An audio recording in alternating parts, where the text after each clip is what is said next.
Master Biden. Who master? You're a fool. I don't be stop. The way you shake it is your back. It do be done. Now you just got my baby. I don't be stop. I don't be shaking it. Oh baby, so free. Make you no give me back.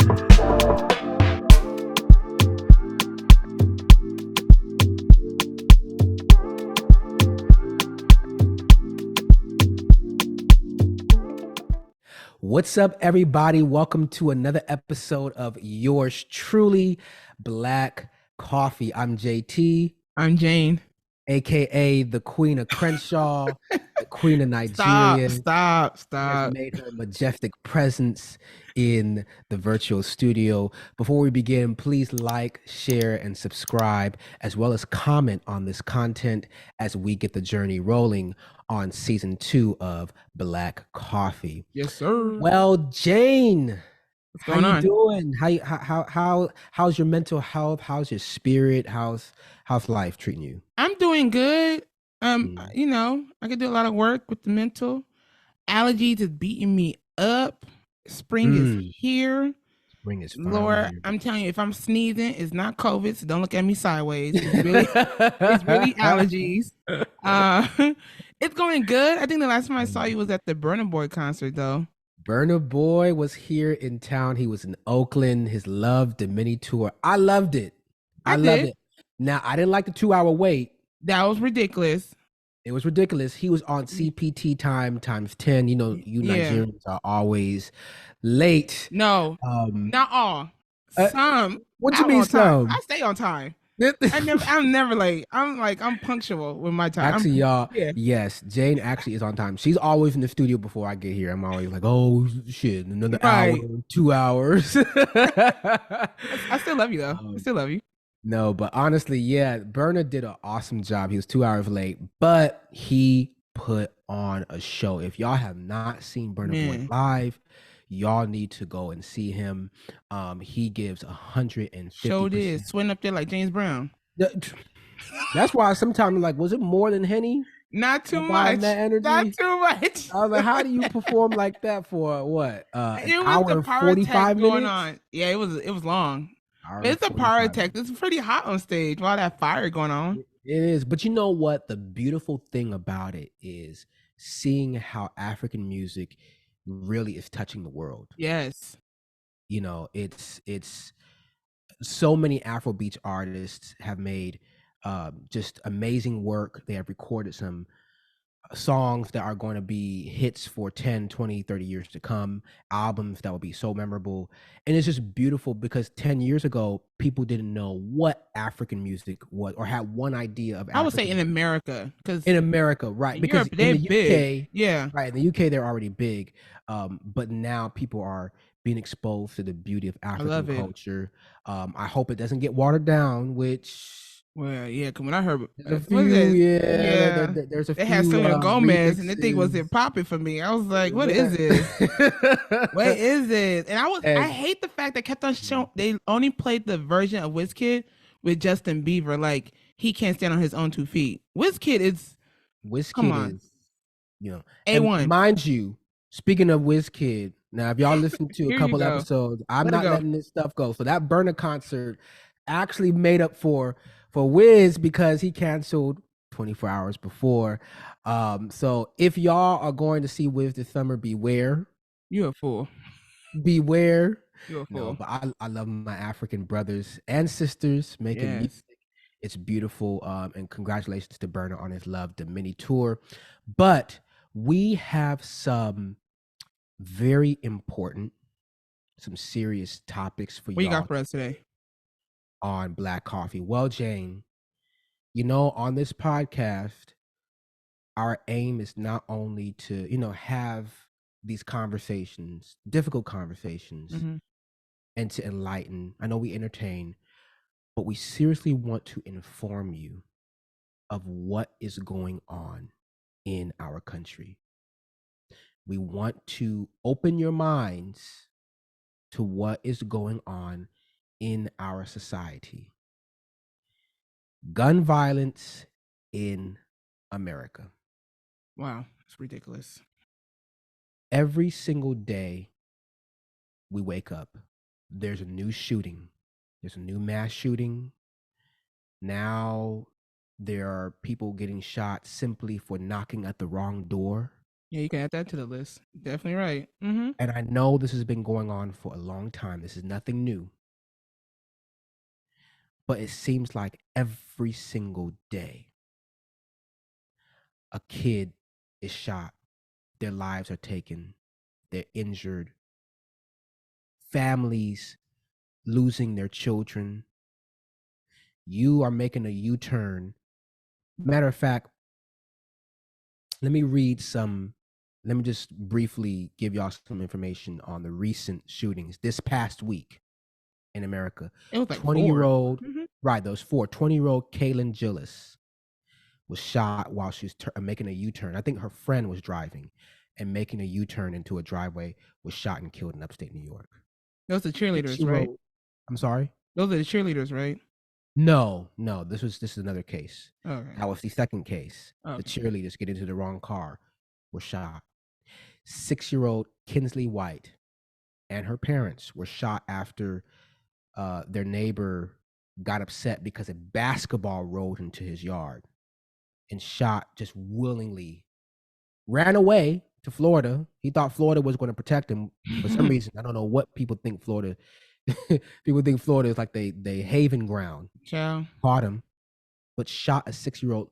Luckily, she survived. Thankfully. We thank God for that. 16-year-old Ralph Yarl, Black kid, shot for going to the wrong house to pick up his siblings.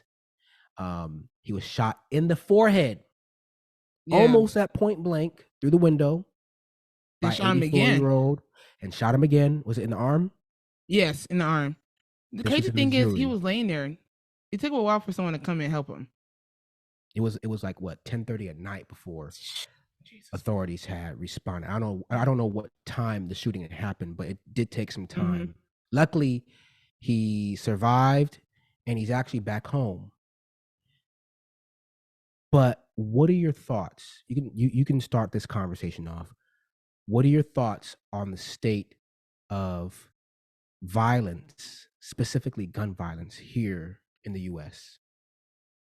Like you said, there's nothing new with gun violence. Like mind you, I don't mean to cut you off. In the greatest country in the world. Not the fake Gucci big America. No, not us.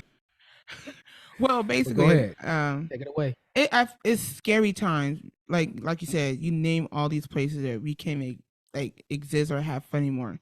Concerts, school, parks, theaters, in your own house, church, mosque. The list goes on and on. Grocery stores. It's ridiculous. It's scary. The sad thing is that we're not going to see change because the NRA got their claws in these congressmen and women, and they're not going to mess up their money. They're not going to these are the people who's running their campaigns. These are people who are influencing them, making laws to benefit the NRA instead of the people. So sadly, we're not going to see change until it's kind of messed up to say it, until this starts affecting them.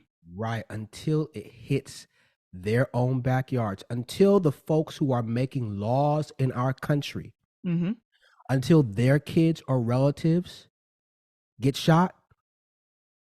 But you know what? Sometimes I can't even say that can happen. And hopefully there's some change without that happening. But I don't know if you remember, Congresswoman, was it Gabrielle Giffords? Was it 2010? Oh yeah, Arizona. I think Arizona. Right. And she was shot, luckily survived.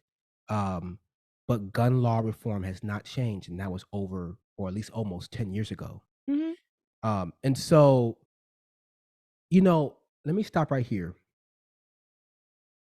And you made a good point, Jane, because again, sometimes these people wait until it actually hits their pockets or hits their families or relatives before change is even a thought in their heads. Because here in America, it seems like we value guns more than lives, more than children's lives, more than innocent people's lives. But when I first moved to Northern California, Jane, the first thing I noticed was in my neighborhood, I didn't see kids outside playing, which is weird because in Sacramento, in the summertime, it's hot, it's sunny, blue skies. And, when we were kids growing up in the early 2000s and stuff, we used to go outside and play with our neighbors and socialize, and we knew everyone on the block. And I used to say to myself when I first moved, I was like, how come I don't see anybody outside anymore? I mean, this is Joyce, you know the answer. It's not safe. Yeah, it's not safe anymore. It's not safe. These kids can't even go outside and play tag. We used to do ding dong door or ding dong ditch. Yeah. Do ding dong ditch now. Can't do that anymore. Right. Do that now and see what's gonna happen. See, before it was like, oh, be careful when you go to festivals and concerts because you don't want to get shot. But now you can't even say that anymore because you can go to Food for Less or Walmart and not make it back. You know the crazy thing is, kids to school when they say you get lost. Remember, like when you get lost, they say, "Oh, go knock on someone's door, ask for help." Right, ask for directions. Can you do that now? You can't even. I'll be scared. Anymore. Just imagine you're in a rural area, you don't know nothing, you make a wrong turn, just for help. Yeah. And some people ask, or I think a lot of people, most people, if not all, ask, what is the cause of so much gun violence in America?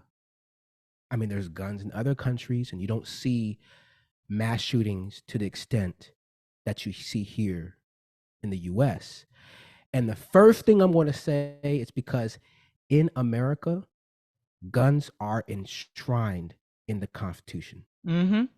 Since independence, 1700s, the right to bear arms is in our Second Amendment. And yes, people should have the ability to protect themselves.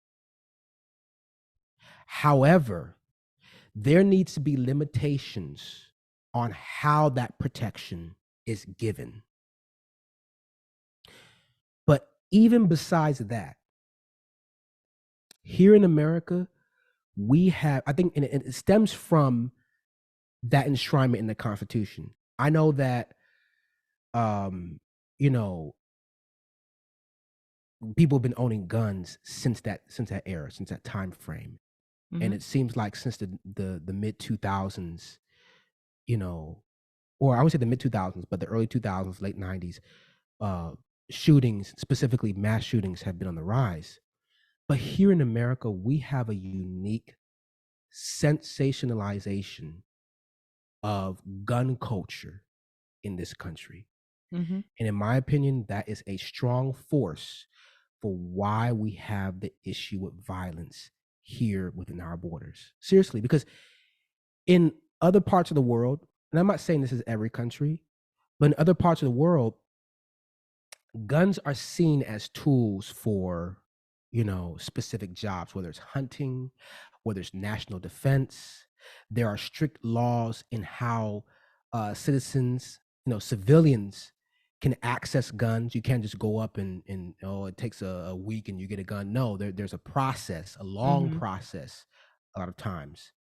But here in America, there is almost like this religious worship of guns. It's a cult. We glorify it. Just in American culture, look at our music. And people say, oh, it's only hip hop music. No, country music is part of that too. American music in general. We worship guns. Look at video games and how we program kids coming up. They're seeing this. And it seems that ever since Columbine in 1999, and while there were shootings beforehand, the way how the media sensationalized that, how they spilled the story to the American population, where they focused on the shooter and so on. What does that do to sick people in the head? Giving them a playbook on how to be who want to remember, who want to go on a suicide mission, because again, a lot of times these mass shootings are a suicide mission, and go up and kill someone to become infamous for something. They'll just blame it on mental health and, oh, he was just a lonely wolf and on to the next story. But the crazy thing is, they love to say mental health, but they have cut fundings to help people who needs help on mental health. So they don't care. They don't care. You know what? I can't even say surprisingly. We actually do have a shortage of mental health professionals and specialists in this country, a shortage of psychologists and psychiatrists. I remember when I was going through my own bout with depression and so on and anxiety, you know how difficult it was to access mental help, and that was through Kaiser, which but that's if your insurance cover it. It's so expensive. You know? And that's right. That's if insurance covers it. And I know that's a different topic. But we talk about, you see, these folks talk about mental health, but what are we doing? Again, the brain is the computer for the human body. And what you program in that person's brain determines how they will behave going on in life. And if this is what our population is seeing, from video games to the media to movies to just the enshrinement and worship of guns in American culture, because people are saying it's only the NRA, the National Rifle Association, which, by the way, they claim that they are the oldest, the oldest civil rights organization in the country, which I'm not even going to attack that point. Right. But remember, because of this worship of guns in American culture, the voter base who puts these people in office because they don't want their guns taken away. They all this fear mongering. Right. This fear mongering creates a nasty revolving cycle. That's why I say the gun issue in this country, Jane, it's a multi-pronged issue. There are so many different facets that play a role into why we see what is going on. I mean, I can't even say the past year or two, what has been going on for the past 20 years, but now we're just starting realizing, God dang, every single day you wake up, you can't even walk outside your house and there's been 5 or 6 shootings that day or the night before. Well, like I said, there are people who are in office trying to make changes, but you see what happened. You saw what happened in Tennessee. They was marching with the people, and what happened? Those 2 young Black legislators, duly elected to their office, peacefully protesting against, for gun law reform, not to take it away, but to restructure. Right. They get booted out of office. Thankfully, they were reinstated. Yeah. But it goes to show that they will silence people. Because, again, in America, guns are more important than children's lives. Like I said, start affecting them. Well, I was doing some research, Jane. What's interesting is in 1994, Congress passed the federal assault weapons ban, which is a ban on weapons that were deemed assault-like and that had large capacity. And this ban lasted for 10 years. And so from 1994 to 2004, the people have correlated the number of mass shootings decreasing because of this ban on assault weapons. Because generally, if somebody is going to do the very hateful, wicked, evil act of shooting up a group of people, usually do it with an assault weapon.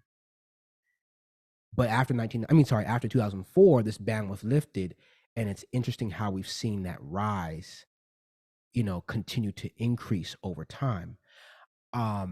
And since then, Congress has tried to pass new efforts. I think during the Obama administration, efforts were tried to pass, people have brought efforts to the table to reinstate this ban, but make it permanent. It's failed. It's stalled. I want to ask you, before we move on this topic, do you think social media has a role to play in, because we talk about video games, we talk about music, what about social media? People see mass shootings over and over and over in their heads and thinking this is normal, because a lot of times when these shootings happen, what do we hear from the White House? Our prayers are thoughts and prayers. Our thoughts and prayers. And while I love to pray, prayer is very powerful. Prayer doesn't bring those kids back. Prayer Even the Bible says it. Faith without works is dead. If you're not working to end the gun, I mean, that's why I don't even think gun violence in this place is not. It's until we restructure all these different issues. You're not going to see change. It's not going to go away. But yeah, I want to answer your question. I say yes. The social media do play a small role. It does play a small role because, like you said, you got sick individuals who will start a cult and influence people to start doing behaviors or taking their anger out on other people. So I'd say yes. When it comes to children, I think it's more of the parents, not the people. It's sad to say, it's more of the parents to watch out. Monitoring what their kids are watching and listening to. As us as grown-ups and individuals, I think we need to do a better job of blocking out these negative thoughts or these pictures we constantly see of dead bodies on social media and making it like a new norm. I think it's up to us to speak up on it. But like I said, also corporations, because you know what, Jane? I remember, I would say before, I can't give a year, but definitely before the late 2010s, you couldn't show just like random dead bodies on the internet, or it was like you just didn't see that. You had to dig deep. But now there's an option on social media to, like, if you want to see something very, I see that. You can actually select that option, and you can only imagine what that does is it desensitizes the mind to seeing this. Like it's a new norm. It normalizes, right? Yeah. It normalizes that type of behavior. All in all, because this is a huge topic, this is definitely not the last time that we're going to talk about it. So that's sad to say, but you're right. It's sad to say. People, please be very mindful of where you are when you go out to concerts, when you go out to the grocery store, when you send your kids to school, when you go on trips. Be very, very vigilant. Be very careful. Track your children's location. Again, we used to be able to walk home from school. Can't do that. Those days are over. Cannot do that. Those days are over. And you know, another thing that I think America gets wrong is the people who have been confirmed without a doubt who have committed these crimes, in my opinion, their punishment is not strong enough. There should be no loophole for any confirmed shooter who is living after the fact. Like, for instance, that old guy who shot Ralph Yarl. Wait, he was like 84? 84 years old. You see, we make prison, and I'm not saying prison is a nice place to go, but compared to other countries, America's prison is like a luxury. It's luxury. We should create a law that scares these people into thinking, okay, if you do this, trust and believe, death penalty immediately. Oh, so you for the death penalty? Well, in cases like this, if the person is confirmed and there's strong enough evidence, yes, I do believe that person should be put to death. Okay. And I know that's a very strong statement to say, but until we create a multi-angled approach to ending or severely decreasing gun violence in America, we're going to continue to see this issue happen. Please be vigilant, be mindful, location, and be thankful. We need to be thankful for lives, because our life, every single day that we see, because tomorrow's not promised, and we're starting to see that here in this country. So I know that's a dark topic, y'all. It's a topic that we're hearing, but it has to be said, and we'll leave it there for now. Joe Biden. Depends. Grandpa Biden, Master Biden. Who master? You're a fool. You're a fool. I can't even call him Daddy Santa because I didn't get my loans paid off. So I'm not even gonna call him that. Oh man. I can't call him Uncle. Yeah. Master Biden, Father Biden, Grandpa Biden to some, Uncle Joe to others. Over here defining gravity. He can't. He announces his intent to run in the 2024 election. His words were, "I plan on running, but we just aren't prepared to officially announce it yet, but there's actually some new updates with that. He said, I think a couple of days ago, that he's prepared to announce it next week. So why? Jane, this is not the first time that he's mentioned this.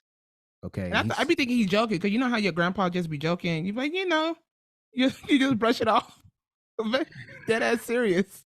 What do you got to say about this? Because I got a lot. Okay, but I just want to say this. I'm not ageist. I would say I'm not ageist. Yes, we are not ageist. That's a disclaimer. We love everybody. I don't think it's fair to have someone who's about to see his Lord and Savior pretty soon to be still in office making laws and dictating how we should be living when he's not gonna be around. Agreed. I think that's ridiculous.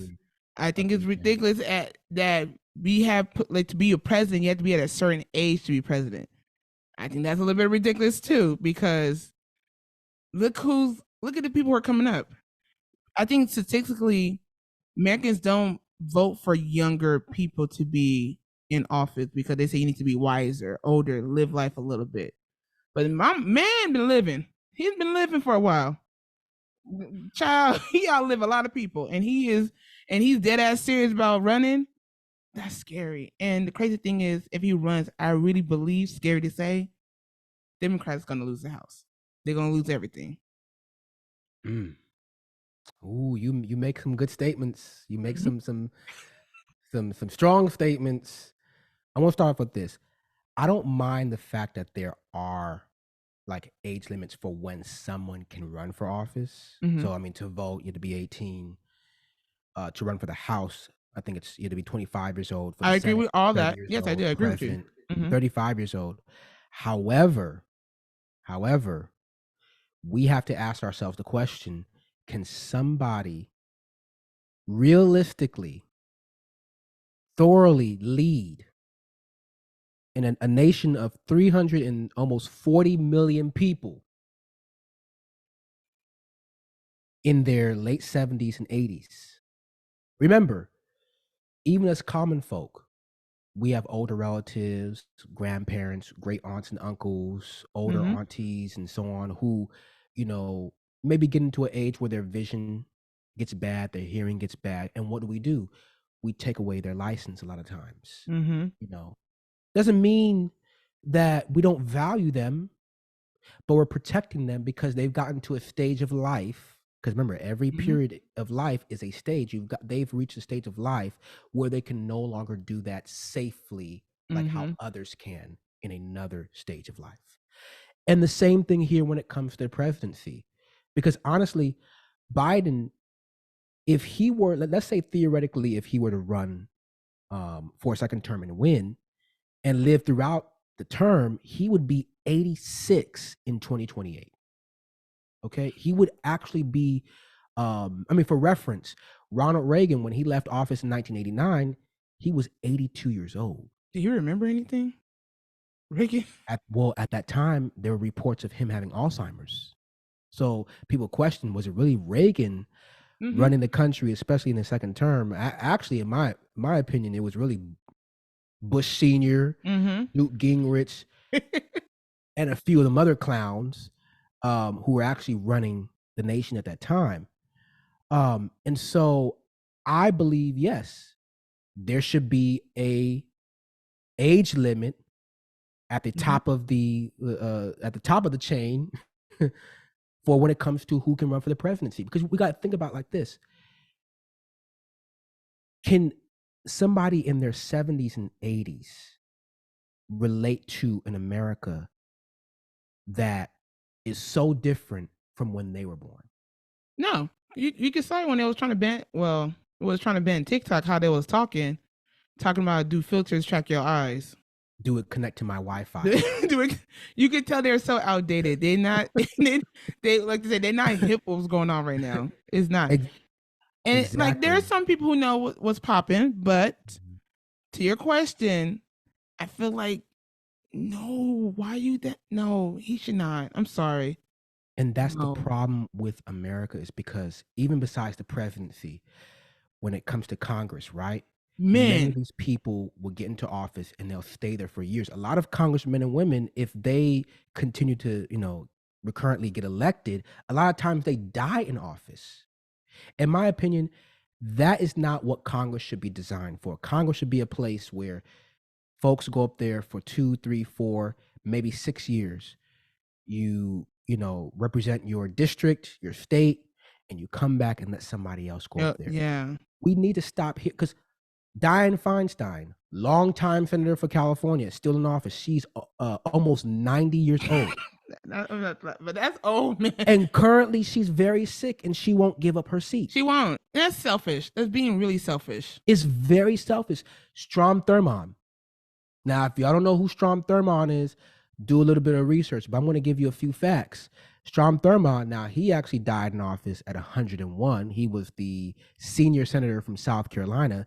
This is the same guy. This is the same guy who, I mean, I believe he was the one who gave the longest filibuster against civil rights. Yeah. He vowed for segregation. He was on that train with George Wallace, governor of Alabama, you know, on that same slogan of segregation now, today, and forever. This is the same one who had a secret black daughter that nobody knew about. But, you know, they had to wheel him in to the congressional building. So FDR is part of that too. You know, well, I mean, arguably people would say FDR actually led the country quite well. He did, but he was too. But again, they saw how because in he was actually elected for 3 terms, and they said, "Nah, we can't do this." Right, his last term, he was actually very sick. He had gotten very sick because that's a lot of stress. You know, the presidency is very stressful. Not only was FDR disabled, he couldn't walk, which they hid from the American public, but he probably was very stressed out from, you know, the World War II Great Depression, situation, the Great Depression, the New Deal of trying to build up the American economy. And so when Truman got into office, you know, he pushed for Congress to pass a bill to restrict term limits. And that's actually what we need in Congress. So we could change certain things. So it's possible. It's very much possible. But I don't think this decade, they're not going to do it because, like I said, they're career politician lifers. And they're going to hold on to that seat, like you said, till they, you know, till they dust. Right. And this is why it's so important that I know the presidential election is, you know, people justify whether the electoral college is needed or not. A lot of people are saying the electoral college is messed up, so we don't need it. But when it comes to our local representatives, our state representatives, those who go up to Congress, we need to empower people to vote so that we have more people like us, our age, okay, 20s, 30s, people in their early 40s to go up there and make laws versus people who are in their 70s and 80s. Don't get me wrong, I love Auntie Maxine Waters. Nah, not Auntie Maxine. But Auntie is, but she's in that group. Sadly, but she's in that age group again, you know. And so Mitch McConnell, turtleneck ass. No, we trying to be nice. We trying to be nice. Okay. But people say they saw him with the Ninja Turtles. But again, if the notion for people for why somebody has to be a certain age to run for office is because they need wisdom, they need knowledge and experience, you know, well, that same question comes to somebody who's running for president at almost 80 years old. I know last time when we were talking, I think you and I were having a conversation, you brought up the point of life expectancy. Oh, yes. And life expectancy, I think for women might be 82 or 83. Yeah, and we I do think less for dumb stuff. Men, you know, men, we live a little bit less. I think we're maybe 78 or 79. But we kind of know why. A little bit stressful jobs than women, you know. Well, I mean, there's different reasons why, but I think the point I'm trying to make here is, again, Biden is older than the life expectancy age for men in America, but yet he's thinking about running for a second term. I feel like he should take a test, just like how we got to do at DMV. You got to take a test. You know, at a certain age, you do have to take a test again. Seriously. And one thing I will say is, one way we can structure the democracy here in America to be better, to actually serve citizens, is for one, term limits in Congress and age limits on the presidency. And I think age limits as well in Congress, because this is ridiculous. Having people in their 70s and 80s. Can you relate to me at 26? And the crazy thing is they bias is so embedded in them. Because they were born in a different time. You were born in because Biden was born, what, 1946, 47, you know? So, you know, again, life in America in 1946, I could not be seen in certain areas in America. You're right. No, that you're you know, I'm not trying to throw his, again, if you were born in 1946, this is no shade. This is not an attack on you, but we're trying to be realistic here. Yes, our elders are important. I know we're not going to go on and on, but again, this going up there, 100 years old, running for president, I don't stand for that. I agree too.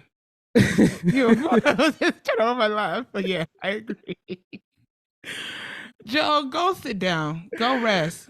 Rest yourself. Let somebody go up there who is young. Yeah, because I'm sick and tired of seeing you falling off of Air Force One. You knucking and bucking. But even besides that, people are asking themselves, are we really satisfied with this administration? We're going to be here all day because we could go in, to be honest. Delayed and unfulfilled student loans promise, which I know it's not totally his fault. The courts are involved in that. But all this funding that we're giving to the Ukraine, and not American citizens, the inflation that has skyrocketed in the past years, looming global issues, money, economy issues. And that's actually going to lead me to our next topic, y'all. The collapse of the American dollar. We broke, y'all. We broke. We are broke. The collapse of the American dollar. So y'all, America's dominance of the world order may be over very, very soon. Why do you say that? Well, I say that because while the US dollar is the world's reserve currency, and for those of you who don't know what that means, basically the American dollar for almost 70 something years has been used in foreign trade transactions. So that means that other countries use our currency to engage in trade with other countries and trade with us. We talk about big commodities like oil bought in dollars. However, because their own currencies are pegged to the American dollar, which means that it's tied to the American dollar since they use it for trade, they're tired of when inflation happens in America, because we love to print dollars over and over and over, that their economies get inflated as well. And even besides the economic effect or influence from America, they're just tired of having America dictate how the globe runs. The bullies. You know, and so what you got to say before we dive deeper into this? My understanding of all this is basically, I'll just put it in the ways for people to understand. These countries like, aren't y'all tired of United States bullying y'all? Let's come over here. Let's weaken them. Let's join forces and beat the bully for once. That's how my understanding. And we are getting our ass beat. Oh, for sure. For sure. People need to pay attention what is going on when it comes to the global economy. So BRICS, this is Brazil, Russia, India, China, South Africa. So BRICS. And those aren't the only countries that are involved. Egypt actually joined, I believe, in March. And there are 20 additional countries that are wanting to join as well. Did Saudi Arabia join? Well, Saudi Arabia is on that list of countries that would like to join, which is interesting because, and I'm so glad you brought this up, in the early 70s, the American dollar no longer was backed by gold. So from the 20s all the way to about 1971. But really, it was solidified in the 40s. So let's say from 1944, the Bretton Woods Agreement, all the way to 1971, the American dollar was actually backed by gold. That means you can do a unit for unit exchange, the American dollar for gold. Other countries that use the American dollar liked this because it was actually backed by a commodity.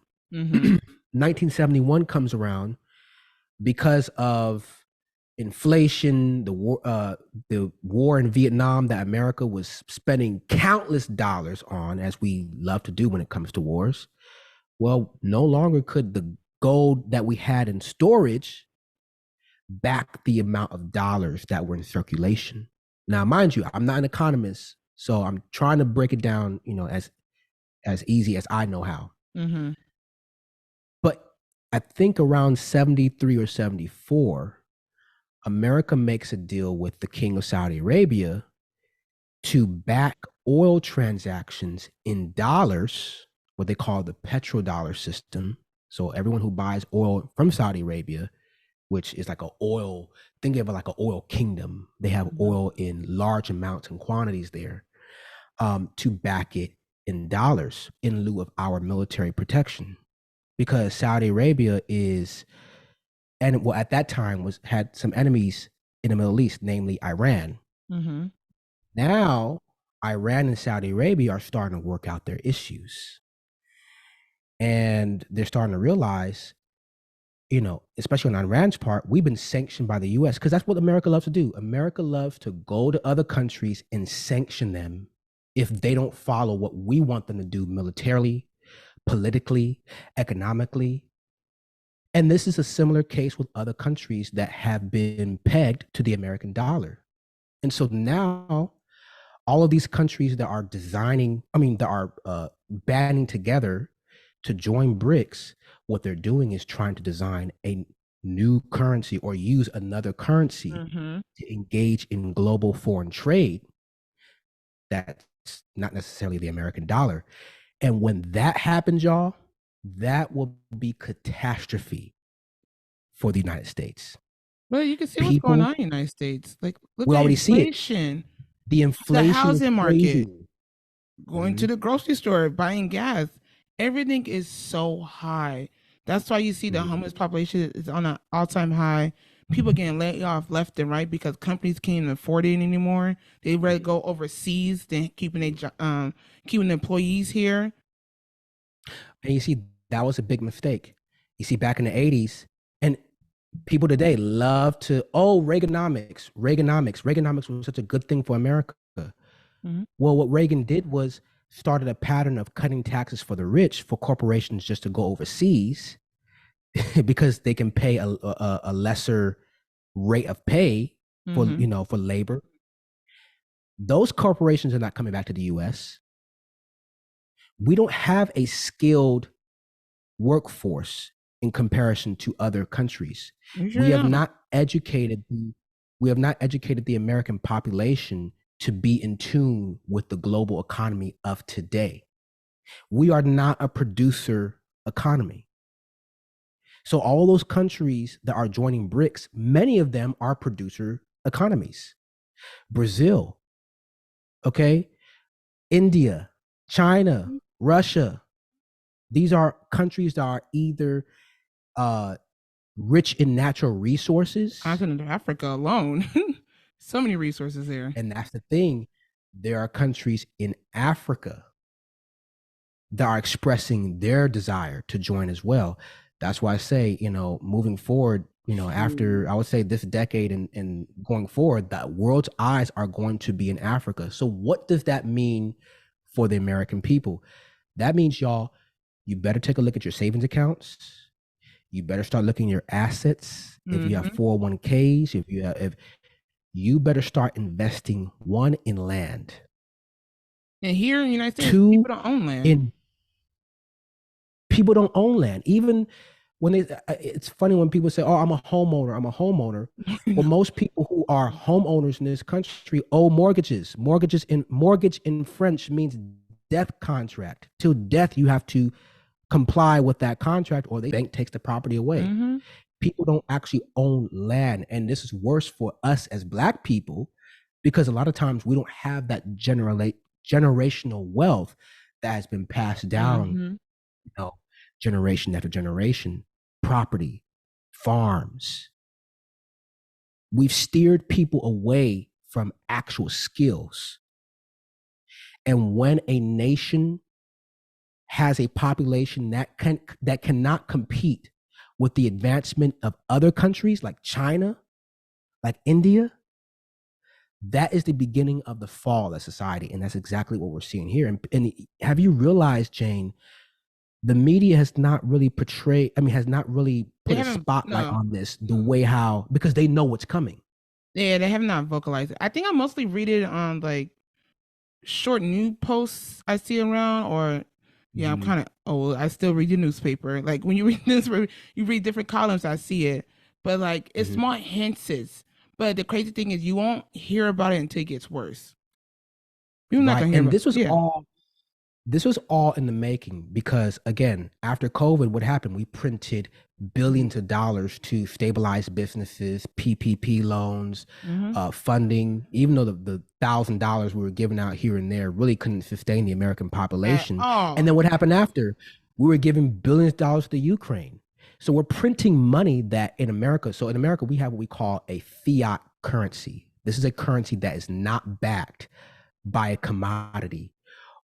Like gold or silver or something valuable. It's backed by what the Federal Reserve says it's backed by. And yes, other countries do have a fiat currency like China, but you see, they're banding together with other countries that have natural resources where they could back a future global reserve currency that's way more valuable and to their liking than the American dollar. Now, when I say this, the American dollar is not going to end overnight. So this is not going to be, tomorrow, everything is going to go catastrophe. But people need to wake up and start planning for their futures, because if you think you're going to rely on just putting a little savings away and it's going to be supplemented with Social Security, kiss that goodbye. Yeah, you're so and for people our age, right? Oh, it's going to be an amazing depression. It's not funny, but like it's gonna blow the world. It's gonna be amazing. It's going to blow the world. So people, Black people specifically, but everybody. Yeah, that's true. People of color gonna get it the hardest. We get the hardest because we already suffer from inequality in this country, financially, economically, politically, socially. But everyone needs to start paying attention to their future. And for people our age in their 20s and 30s, it's never too early to start. I know, because I see you going to Liberia, getting some property. Right. I was going to, and people think I was going to willy-nilly. I said, let me go renew my Nigerian passport. Seriously. See, people want to fly Black folks love to fly to Jamaica and to everywhere else for vacation. You need to fly to Africa and see how you're going to invest, because now that's where the world's eyes are going to be planted. Why? Because Africa is a continent with every single element on the periodic table located on that soil. The very minerals that are in our phones can be found across that continent. Why do you think South Africa plays a big role in BRICS? It's not for nothing. Like I said, they take down the bully. They're taking down the bully. Seriously. So this is a dense topic. There's a lot of information that's going on. What could happen to the U.S. is going to be very catastrophic, because America, historically speaking, we've underestimated the power of all these countries like China and Russia. And we're just going to, because yes, our military is very strong. But again, every society has its beginning, has its rise, and they fall. And for sure has its fall. And so again, folks, I encourage y'all to do your research on what's going on, invest in tangible assets, be mindful of your financial investments, be mindful of your savings. Okay, because now there's talks of even changing the physical American currency to a digital currency. Yeah, and that's to me. Yeah, we're gonna. That's scary. See, if we have more time, I could go on and on about how the Federal Reserve really is the one who go, but that's going to be a topic for for another time frame. But what this shows is the world is changing quickly. You see how so much change has happened just since 2019 alone. We were getting left behind. The world behind. don't even feel the same. America's becoming left behind, and we hate to say it, America is getting what it deserves. Don't get me wrong. I love this country, as we all do. We live here. We're born here. For those of us who were born here, I come from 4 generations of people who served this country militarily speaking. So I do have a love for this country, and that's why we're having topics and discussions like these to open up our minds as a people living in this country. Mm-hmm. We also have to realize that, at least for our people, who have been treated like second-class beings and so on, and because we are at an inequality, and we're not the only group, Latinos, other groups of people need to wake up and smell the coffee and start making a plan for the future, because while it's tough now, it's difficult now for our generation, just imagine the kids that are born in 2015, 2020, and then 2023. If you want them to have a future, a comfortable life, these conversations need to be had, not now, but right now, and plans need to be made. I don't know, the exit plan. You want to Colombia. Colombia sounds beautiful. You know what? That's one place I do want to go, to be honest. It's funny. A lot of people on social media are. I've noticed been going to Colombia more lately. Maybe because Mexico is on pause right now. People scared to go down there. I want to say that because people love to say, "Don't fly here, don't fly there." If you chill in America, you should be the last place to tell it. Don't fly to these other countries. There's people with no passports who tell, "Oh, look at what's going on. I'm not going over there." You don't have a passport, and you loud, right? And you loud. Telling people don't go places. No, it's good to travel. I believe traveling is an essential part just of being a human being, just to see what what's outside your bubble, right? What's outside of your community, and that's actually what opens up our minds to how other people are living, how other societies do things, the beauty of other cultures, and just how God designed this beautiful planet. And so, again, that also brings up the notion that don't get in this mindset that you have to live, that you have to be born, live, and die in America. You can live somewhere else fruitfully as well. True, but we also got to understand that some people are in a position, sadly, that's not a possibility. Can't be able to do that, right? And that's something that we totally understand. But for those of you who do have the ability, or just the process of just thinking this, the possibility of elsewhere outside the U.S., go ahead and do so, because we are going to be in for there's going to be a power shift. See, America, we ruled the past 100 or so years, running things in the globe. Well, you know what? Another train is coming through. So it's coming. Before we wrap up today, you have a question I do have a question bring forth to the audience. Well, to me, I don't know what it is, but what is it? I'm curious, Jane. Come on. Okay, Queen of Crenshaw, Queen of Nigeria. Come on. Okay. All right. It's spring, aka brunching season is on an all-time high. We outside with fedoras and everything. My thing is, because I'm low-key scared going out with certain people because people start acting funny. When we go out for brunch, not we, but if you go out for brunch, are you splitting the check, or are you paying for what you bought? Oh, you paying for what you ate? Ooh. I mean, we have that's an interesting question. I mean, whichever is easy. I think it depends on the group size. If you're going out with a lot of people, maybe it's easier to pay by plate. But for me, I don't have like why you look at me like that? Like I'm crazy. Well, because again, sharing is sharing.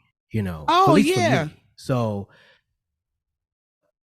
Okay, how about you answer the question and then I'll give my thoughts after? Because okay, you look at I'm in a tough yeah, spot. because you talking a little bit crazy. Okay, I will say this: if I'm out with a group of people and these are like my day ones, I don't mind splitting the check because we all have the mindset of being respectful when we ordering stuff, right?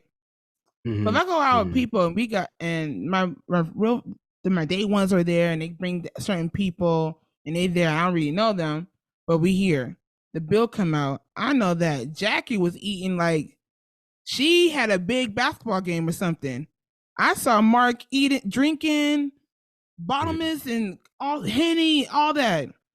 And the bill's like 1,000 something. Trust and believe, I'm paying for what I ate.